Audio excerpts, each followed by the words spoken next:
I'm going to show you how to graph inequalities that are very simple equations like x equals 6 or y equals 6, except they're not equals, they're inequalities. But again, as I've shown you before, you can pretend for now that this is just x equals 6. And we know from our previous learning that x equals 6 is going to cross the x-axis at 6 and be a vertical line, and in this case it is going to be a solid vertical line because of our inequality being greater than or equals to.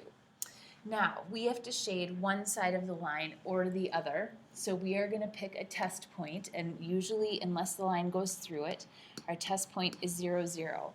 And we can test it, or we can just say, kind of use logic. We can go up here and say, is x greater, or where are the x's that are greater than 6? And the x's that are greater than 6 are 7 and 8 and 9 and 10. So this is the side that we want.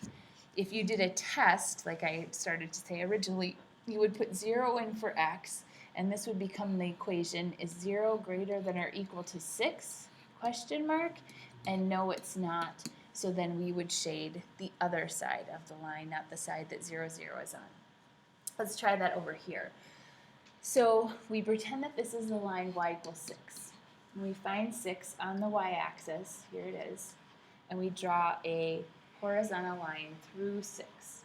And then we want to ask ourselves, this is probably the simpler way to do it, I want all the y's that are less than 6. And the y's that are less than 6 are 5 and 4 and 3 and 2 and all the negatives. So this is the side that we will shade.